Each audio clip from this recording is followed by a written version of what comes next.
Listen, if you're trying to scale your company and your company is still relying on manual tasks from many people, you're not building a company, you're babysitting one.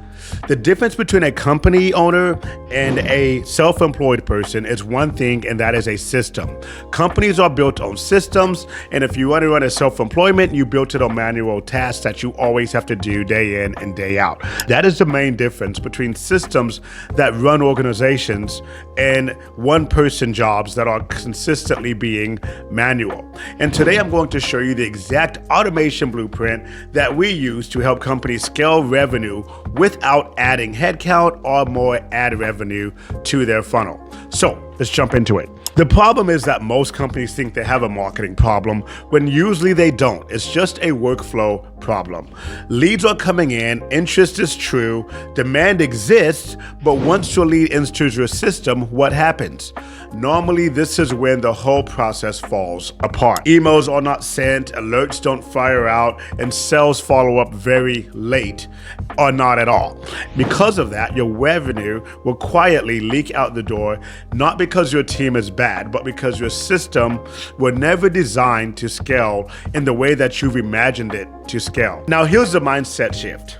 People don't scale, systems do. If your revenue engine is depending on humans doing repetitive work, you've already captured growth with that human.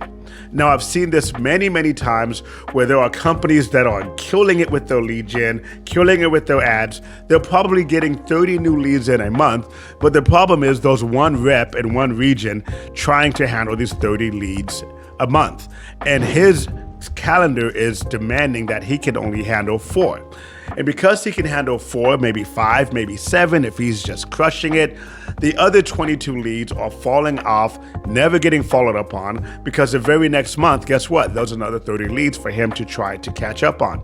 This is where bottlenecking really happens. We've seen this happen where we fix this one simple bottleneck by removing the manual task from that one rep and seeing those 22 leads come through, be followed up on, be nurtured, be converted. And now you have hundreds of thousands of dollars coming into a company, not because they've added more reps or added more salespeople, but simply because they changed their system. If your revenue engine depends on humans doing repetitive work, you've already captured growth. The companies that scale fast and scale quickly all usually have one thing in common, and that is they operate on a blueprint and not tribal knowledge. That means that there is a system blueprint that they are operating on that has given them the ability to understand and predict the revenue coming into their company. So let me walk you through it. In the automation blueprint, there are 7 pillars, but there are 8 steps that we do in the blueprint normally if we are doing this from 0 to go full automation. I'm going to break down those 8 steps right now. So number 1 is going to be the trigger. That just means something happens, a form is filled out, a demo is requested, an inbound signal happens, and that trigger puts a lead into your system. Make sure you have a system to put the lead in. I recommend Marketo, HubSpot, Salesforce. These are great systems that can create automated processes along that lead coming into your system. Number 2 is going to be capture. When something happens, the initial data is instantly recorded. Now, without a CRM system, this isn't happening.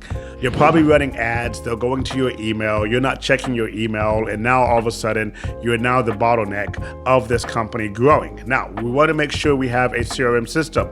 If you want something more affordable, go with high level or something like that, but make sure you have a system that is capturing this lead data, enriching the lead data if possible, and making sure that you have all the data you need to move forward. Step number 3 is going to be confirmation. The leads get an immediate confirmation. Email, SMS, calendar, whatever is appropriate. And unfortunately, this is where most companies drop the ball. And I'm going to get back to that in a second. But number 4 is going to be the right people are being notified immediately with no guesswork. This is an alert.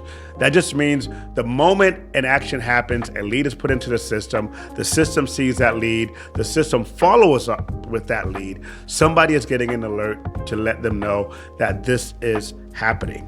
This is going to be a different step from step 5, which is lead routing. That just means when a lead goes to the right rep, the right team, the right person, and all this is being done automatically. Different from a director getting an alert and knowing that something is happening in the system.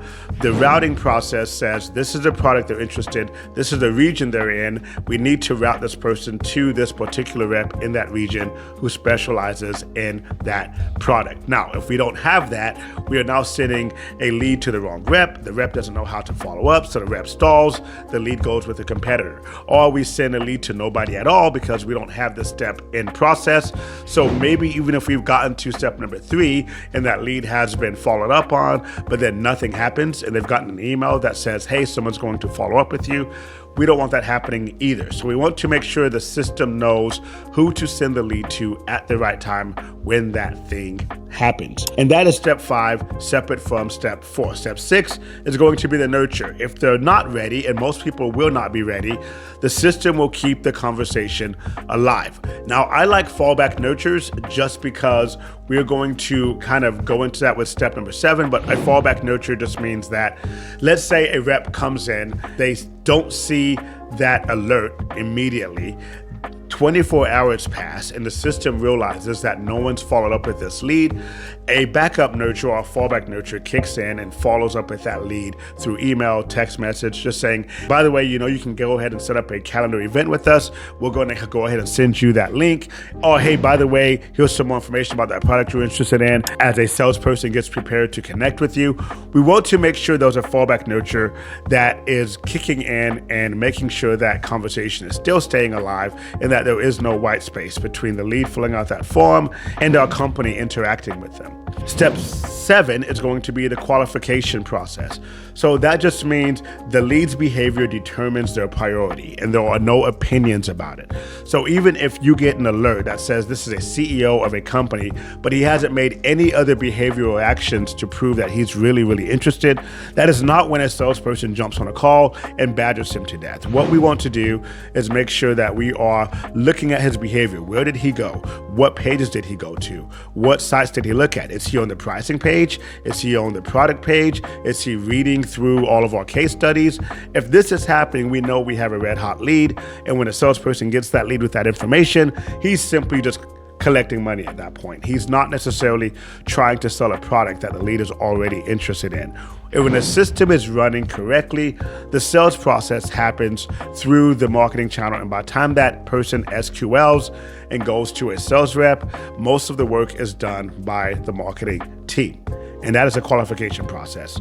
And step 8 is going to be the conversion process. When intent is high, sales steps in at the perfect moment, and then that conversion happens at the end. So when a marketing team hands off that person through a sales team through the qualification network, we then track that sale across with that sales team. Now, let's say the sales team gets a new rep, they've qualified, they're red hot, but through the operational gap of the sales process, maybe through discovery, we realize it's not a good time, maybe they don't have the budget yet. That then kicks them back to the nurture process, which is step 6, where they are going to be recycled. We'll keep the conversation alive for the next year or two.